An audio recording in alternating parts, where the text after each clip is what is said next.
네, 앞에서 보았듯이 수업 장학 시대에서는 교사가 가지고 있는 수업 활동을 어떻게 하면 역량을 끌어올릴까? 여기 핵심 포인트를 두어서 나온 게 이제 임상 장학과 마이크로 티칭이라 하지 않습니까? 그래서 임상 장학은 장학사가 결국 실제 그 교육 현장에 들어가자는 거예요. 실제 교육 현장에 들어가서 마치 의사가 환자 하나하나를 진찰해 주듯이 이 장학사도 그 교사 하나를 하나하나 진찰해 주되 실제 학생 그 교육 현장에 들어가서 교사가 학생들과 상호작용하는 걸 다 관찰해서 하자. 이게 핵심 포인트예요. 마이크로 티칭은 뭐냐면 수업을 개선하기 위해서는 축소된 수업을 우리가 통해서 연습을 많이 해봐야 된다는 거예요.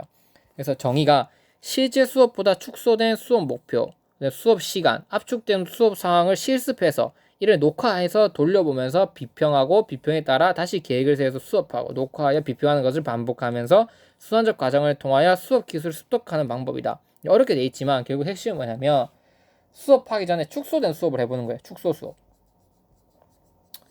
그러니까 이게 뭐냐면 그 여러분들 나중에 2차 하실 거잖아요. 2차 수업 실현 1차 합격하시면 하시잖아요. 20분을 압축 수업 하실 거죠.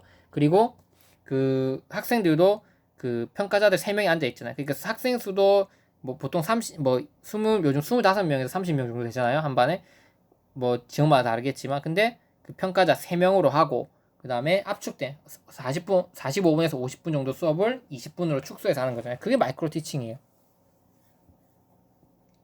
미리 사전에 내가 할 수업에 대해서 축소 수업으로 연습을 해보는 거예요. 근데 다 뭐다? 그걸 녹화를 하는 거예요. 녹화를 해서 그게 어떤 문제점이 있었는지 피드백을 하고 다시 녹화를 해보는 거예요.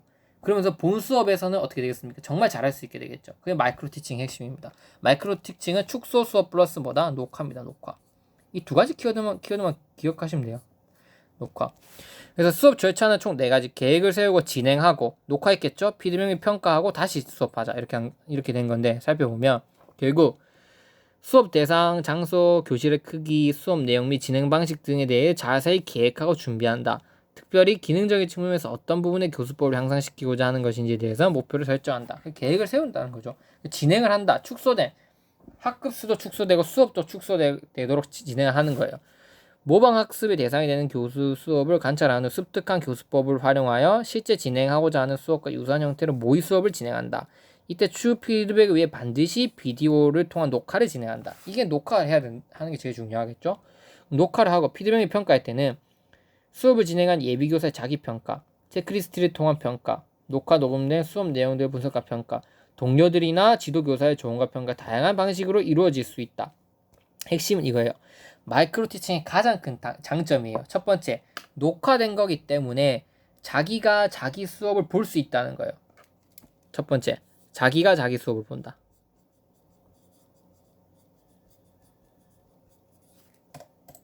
두 번째, 그 다음에 동료 교사가 뭐다? 관찰할 수 있다. 세 번째 뭐겠어요? 학생들도 관찰할 수 있다. 녹화된 거기 때문에 다양한 사람이 내 수업을 볼 수 있는 거야. 그래서 피드백 해줄 수 있다는 거야. 이거 얼마나 좋은 겁니까? 그래서 다양한 사람들에 의해서 평가를 받을 수 있다는 점, 이게 마이크로 티칭의 가장 큰 장점이라고 볼 수 있는 거예요. 비디오 등 장비를 활용하여 녹화를 할 수 있다면 가장 좋지만 그렇게 하는 것이 불가능할 경우 언어적 내용과 비언어적 행동을 관찰하고 기록과 평가를 진행할 수 있다. 혹시 비디오 그게 안 된다면 우리가 이제 들어와서 이제 관찰해서 언어적 내용과 비언어적 내용들에 대해서 기록을 하는 거죠. 서기가 이제 기록하듯이. 그 다음 이제 피드백 평가를 통해서 재수업하는 거예요. 여기서 이거 이렇게 수정하자, 이거 이렇게 수정하자, 이거 이렇게 수정하자 해서 지적된 문제점들을 수정 보완하여 다시 수업을 진행하고 해당 수업에 대해서도 분석 피드백을 또 하는 거예요.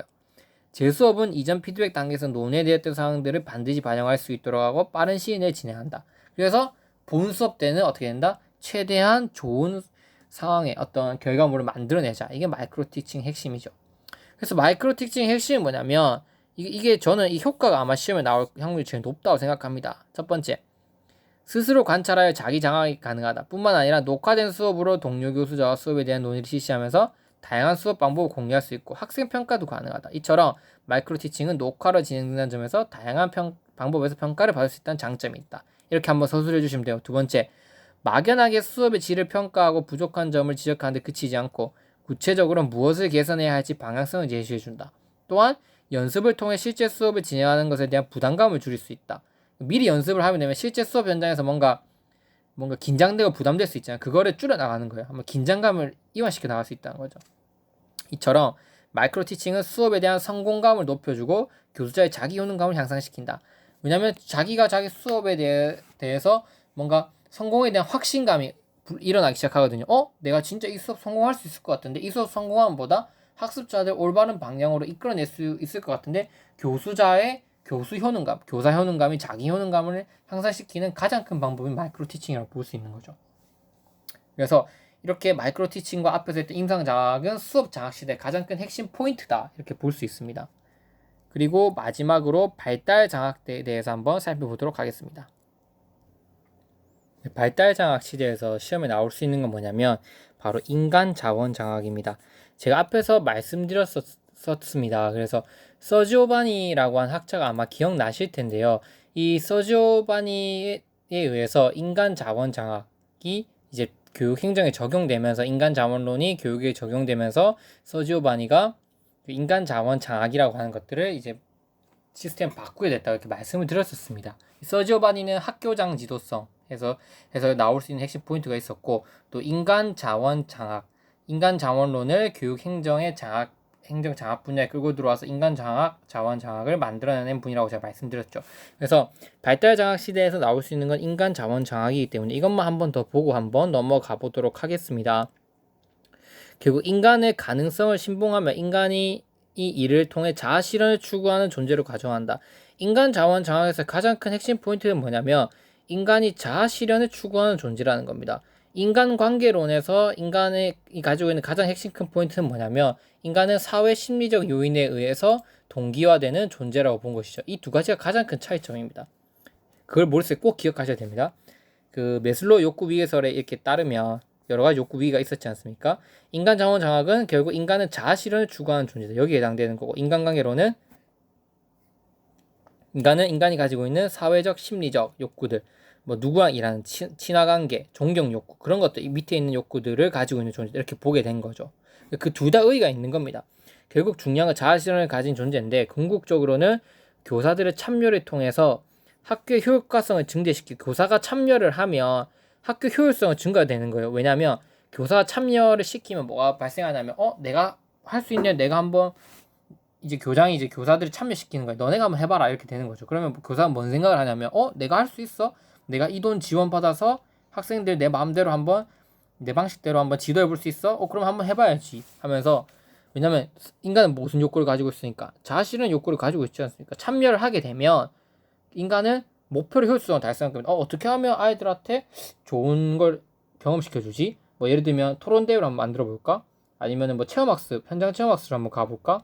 아니면은 뭐 구조물 만들기 대회를 한번 해볼까? 이런 식으로 계속 다양한 방식을 고민하고, 왜? 인간은 자아실현을 가진 존재니까 결국 그 과정에서 효율적으로 노력하는 과정에서, 끊임없이 노력하는 과정에서 참여를 시키게 되면 자율성이 주어지니까 참여를 시키게 되면 효과성, 효율성이 증대되는 거예요. 결국 이렇게 막 노력하고 이렇게 해봐야지 저렇게 해봐야지 하고 나서 결과적으로 보니까 학생들이 어떻게 교육적 어떤 그 목표를 잘 달성하게 됐다는 거죠. 그 결과 교사는 뭘 느끼냐면 이 자아 실현을 추구하고자 하는 욕구에서 만족감을 느끼는 거예요. 왜? 내가 진짜 이렇게 열심히 해보니까 됐네? 이렇게 된다는 거죠. 그래서 포인트가 교사 참여, 교사를 참여시키면 어떻게 된다? 교사 만족감이 증대되는 게 아니고 바로 학교 효율성이 높아지는 거예요. 효율성. 학교 효율성은 교사들이 높이는 거죠. 높아지게 됨으로써 교사가 나중에 뭘 한다? 만족감을 느끼는 거예요. 내가 이렇게 해보니까 진짜 이렇게 아이들이 이렇게 성장했네? 정말 좋아. 이렇게 만족감을 느끼게 된다는 거죠. 그래서 학교 효율성이 결국 교사의 만족감을 높이게 되는 것으로 볼 수 있다는 거죠. 이게 바로 인간관계론과의 가장 큰 차이입니다. 그래서 뒤에서 다시 설명드리겠습니다. 따라서 인간이 안락만을 추구하는 존재가 아니다.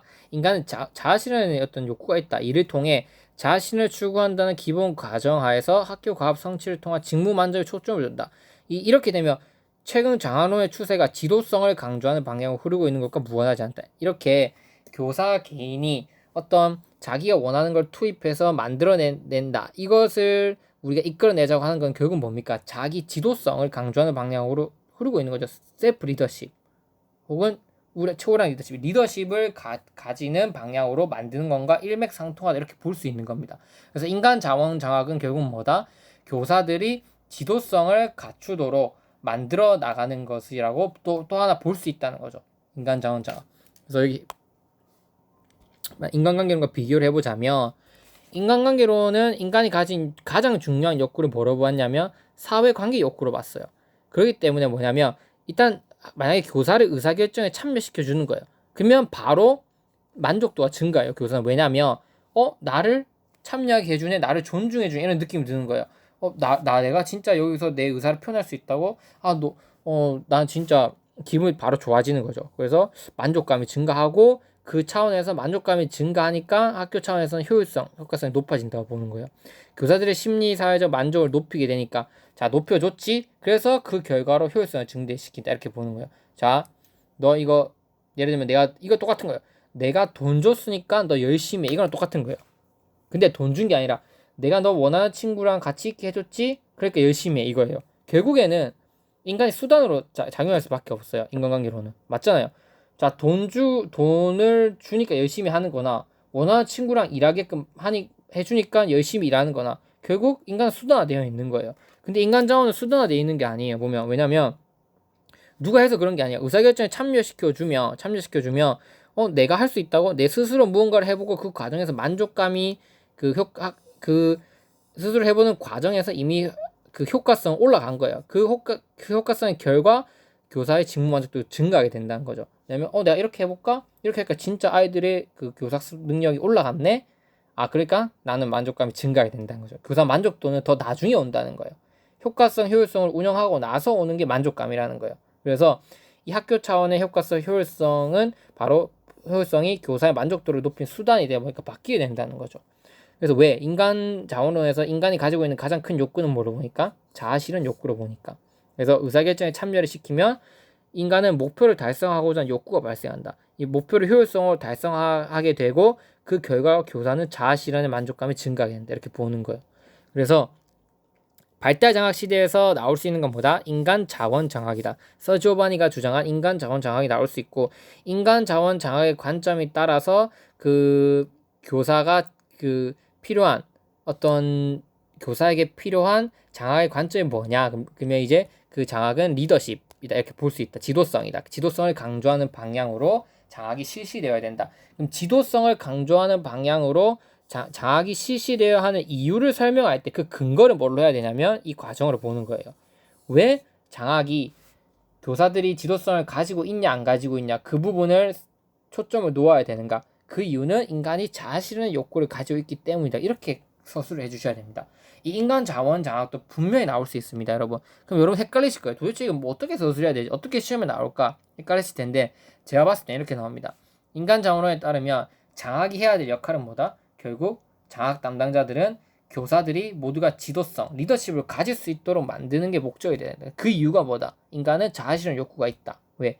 자아실현 욕구는 이러이러한 과정을 통해서 형성되기 때문에 결국 각각 개개인 모든 교사들이 리더가 될 수 있도록 장악자들은 그 지도성에 초점을 맞추어서 장악 지도를 해야 된다. 이런 식으로 서술해 주셔야 됩니다. 이해되시죠?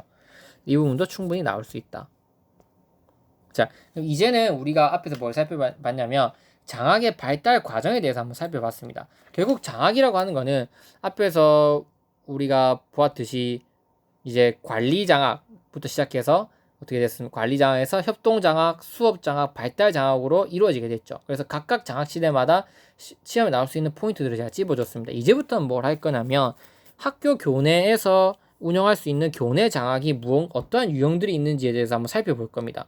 물론 뭐 장악의 유형이 다양해요. 뭐 중앙 장악, 국가 차원에서 행사하는 장악이 있고, 뭐 지방 장악이 있고, 학교 장악 이런 것들이 있거든요. 근데 우리 시험에 나올 수 있는 건 뭐냐면 교내에서 실시할 수 있는 장악의 유형들이 나올 수 있는 거예요. 그게 뭐가 있냐면 임상장악 아까 했으니까 하지 않겠습니다. 임상장악, 동료장악, 약식장악, 자기장악이 있죠. 이 세 가지에 대해서 한번 핵심 포인트를 보도록 하겠습니다. 보고 뭘 할 거냐면 시험에 나올 수 있는 확률이 가장 높은 컨설팅 장악과 멘토링 장악과 컨설팅 장악을 하고 장악을 한번 마무리해 보도록 하겠습니다.